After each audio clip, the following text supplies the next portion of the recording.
Engineer علی مرزا صاحب آج کل توہین رسالت کے مقدمے میں گرفتار ہیں، آپ کا اس بارے میں کیا موقف ہے؟ یہ جو 295C کا قانون ہے نا، یہ ایسا لگتا ہے کہ شدت پسند مولویوں کے ہاتھ میں دشمنی نکالنے کا ایک کھلواڑ بن چکا ہے۔ جب چاہو جس پہ چاہو توہین رسالت کا الزام لگاؤ اور عمر قید کی سزا کے لیے پھر جج پہ تھانے پہ دباؤ ڈالو، جج سزا نہیں سناتا تو اس کو قتل کی دھمکیاں، وکیل اس کو فیور کرتا ہے تو اس کو قتل کی دھمکیاں، کوئی اگر اس کے فیور میں بیان دے تو اس کو قتل کی دھمکیاں، کہ گستاخ کا جو ہے یار بھی غدار ہے اور گستاخ کا یار کو بھی قصبی سر قلم کیا جائے گا۔ یہ اس وقت پاکستان میں چل رہا ہے۔ مجھے ایسا لگتا ہے کہ اس قانون کی وجہ سے نا ایک دن کوئی بھی مولوی باہر نہیں ہوگا، سب ایک دوسرے پہ الزام لگا لگا کے سب ایک دوسرے کو اندر کر چکے ہوں گے۔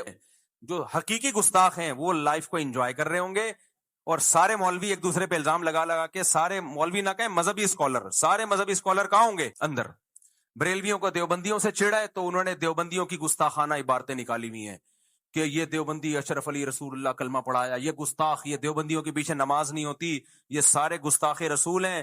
ان کو ٹھڑک ہے ان سے بھی، جو بریلویوں میں متشدد لوگ ہیں، ہر بریلوی کی بات نہیں کر رہا، جو متشدد ہیں بریلویوں میں معتدل لوگ بھی ہیں، تو امام حرم کے پیچھے نماز نہیں پڑھتے کہ یہ گستاخ رسول ہیں، یہ وہابی ہیں گستاخ رسول ہیں، تو انہوں نے اپنی ٹھڑک پوری کی یہ وہابیوں کو گستاخ رسول قرار دے کے۔ صحیح ہے نا؟ ان کے اس تلوار سے جو حقیقی گستاخ ہیں وہ بچے ہوئے ہیں، ان کو کوئی نقصان نہیں، تو نمازیں پڑھنا چھوڑ دیں، گستاخ رسول ہے گستاخ رسول ہے۔ پھر اہل حدیثوں کے خلاف کسی نے ٹھڑک نکالی، ان کی کوئی عبارتیں نکالی، یہ گستاخ رسول ہے، حالانکہ وہ بھی نام تو بہر اللہ رسول کا لیتے ہیں، دعویٰ تو ان کا بھی یہی ہے کہ ہم اللہ رسول کو فالو کرتے ہیں، تو وہ بھی مذہبی لوگ ہیں۔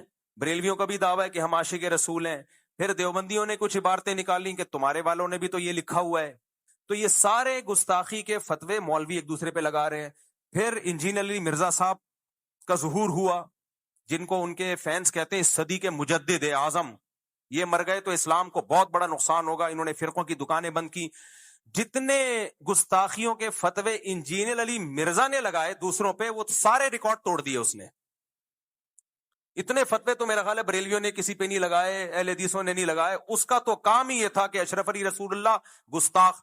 ہم بیان کر رہے ہیں انجینئر صاحب، وہ خواب کی بات تھی اور بیداری میں غیر اختیاری طور پہ زبان پہ آئی ہے، ان کا مقصد ختم نبوت کے انکار نہیں تھا، لیکن نہیں، نہ انجینئر مانے نہ اس کے فین مانے، کہہ رہے نہیں یہ دیوبندی گستاخ ہیں۔ پھر چشتی رسول اللہ وہ گستاخ، یہ سارے فتوے کس کے ہیں گستاخیوں کے؟ یہ انجینئر علی مرزا کے فتوے ہیں۔ اس نے کہا چشتی رسول اللہ گستاخ، اپنے نام کا کلمہ پڑھایا۔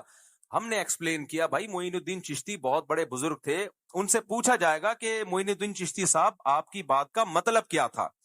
اشرف علی تھانوی نے کلمہ پڑھوایا تو پوچھا جائے گا حضرت آپ کی بات کا مطلب کیا تھا؟ انجینئر نے کہا نہیں، مطلب نہیں، جب بابوں کی باتیں آتی ہیں تو یہ لوگ مطلب تلاش کرتے ہیں، اپنے بابوں کو ڈیفینڈ کرتے ہیں، بابے تے شاہی کوئی نہیں، میرے نبی جیسا تے ہے ہی کوئی نہیں، یہ نعرے لگائے نہیں لگائے انجینئر نے۔